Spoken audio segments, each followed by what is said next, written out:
안녕하세요. 저는 라오스 비엔티엔에 사는 교민입니다. 정치 평론가도 아니고요. 사회 비평가도 아니고 그저 12, 13년 외국에서 살면서 대한민국의 객관적인 모습을 보고 있었죠. 그런데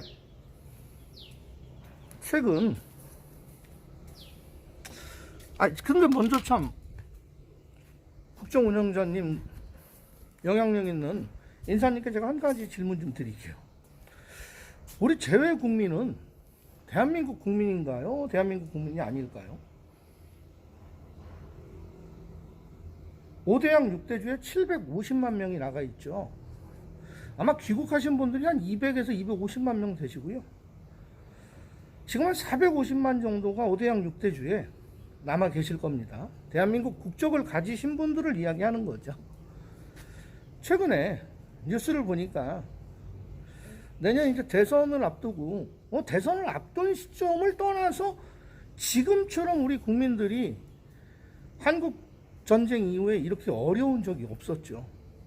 그래서 이제는 국고를 풀어서 어려운 국민들에게 지원금을 주어야 할 시기인 거는 분명히 맞습니다. 그게 내년 대선하고 맞물려 있다는 그 우연한 그런 그 아이러니컬한 문제는 있지만 지금이 시점은 맞습니다.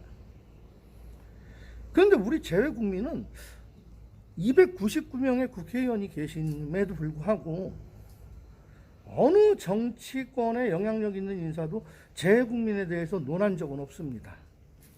2021년 3월 25일 SBS 8시 뉴스에서 우리 제외국민들의 어려운, 라오스 교민들의 어려운 벼랑 끝에 몰려있다는 뉴스가 전파를 탔는데요. 그 이후에도 민간단체의 도움은 답지를 했지만 정부 차원이나 기관단체에 어떤 일은 없었습니다.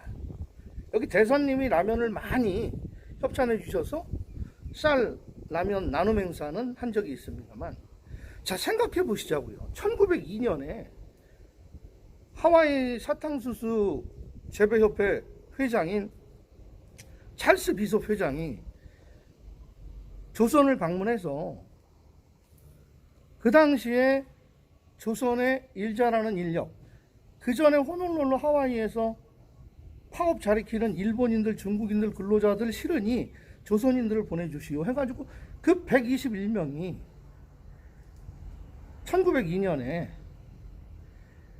인천 월미도 출발해가지고 나가사키, 고베 거쳐서 고베에서 미리 와있던 미국 상선 갤리코 타고 호놀룰루 항에 도착했잖아요. 그분들이 대한민국 이민 1세대고요. 그분들이 정말 그곳에서 척박한 환경, 사탕수수 농장에서 결혼도 못하고 장가도 못 가서 그 알로아 엄마, 한국에서 우리 누님들이 가서 결혼하고 가정을 꾸리고 그 이민 1세대가 상해 임시정부, 중경정부, 이승만 대통령, 그 이전에 김구주석, 그 일본 놈들과 독립운동할 때 돈이 없어서 쩔쩔쩔쩔 맬 때 그 하와이 사탕수수 농장 그 교민사회에서 무려 300만 달러를 보냈잖아요. 그리고 일제강점기오자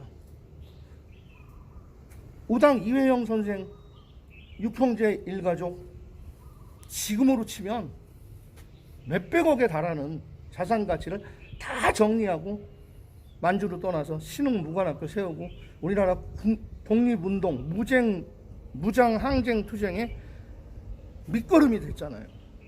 우리 제외 국민들은 대한민국 국적 가지고 있어요. 여권 가지고 있어요. 내 나라, 내 민족, 내 동포가 아플 때 금 모으기, 달러 모으기 다 있잖아요. 정치하시는 운영자님, 만약에 이 시기에 5대양 6대주, 유럽이나 미주 이쪽 교민분들은 그렇게 어렵지 않다고 그래요. 대한민국 재외공간 통해서 빠른 시일 내에 실태 파악 한번 조사하시고 정말 어려운 쪽이 이쪽 동남아거든요. 일본도 그렇게 어렵지 않다고 합니다. 일본 교민분들도. 필리핀, 인도네시아, 말레이시아는 산업이 발달돼 있어서 그럭저럭 일할 수 있는 거리가 있답니다. 전혀 일거리가 없는 라오스, 캄보디아, 베트남도 일거리가 좀 있어요. 그렇지만 베트남도 어려워요. 태국 교민들도 나름 어렵습니다. 방콕을 제외하고는.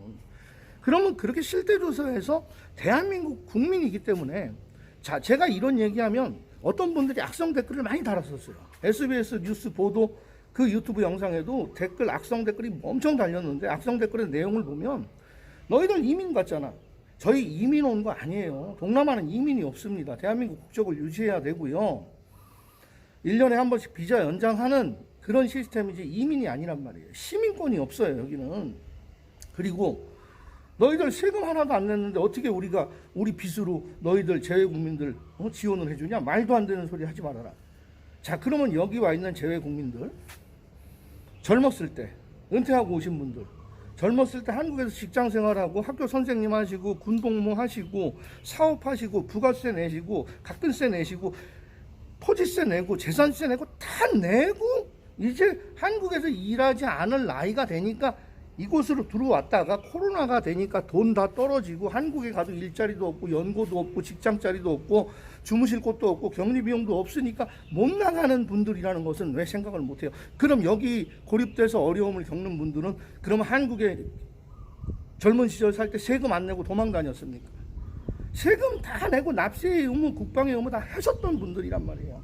자, 이런 시기에 저는 여당도 아니고 야당 성향도 아닙니다. 정치 이야기는 제가 안 합니다만, 이런 시기에 정말 어려운 재외국민들 실태조사해서 대사관 통해서 대한민국 여권 가지고 국민이면 확인되면 하다못해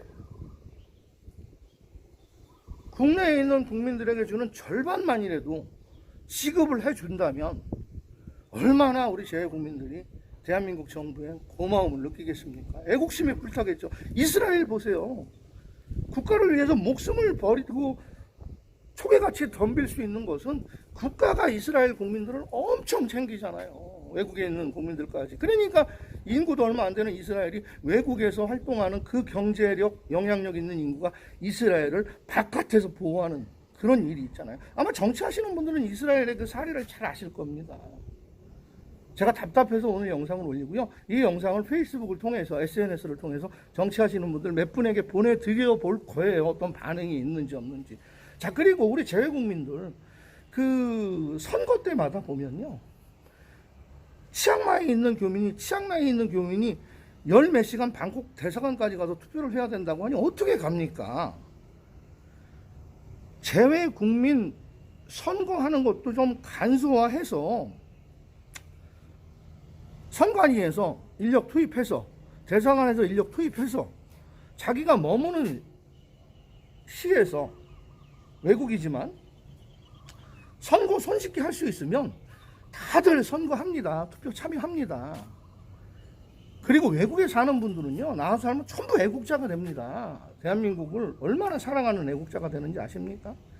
그러면 그런 재외국민 선거하는 것도 간소화해서 모두가 참여할 수 있으면 표 못 받아도 아마 400만 표, 500만 표 이상이 납니다. 왜 그런 거는 전혀 신경 안 쓰시고 그냥 선거철 앞두면 뭐 외국인 등록하시오, 선거하시오.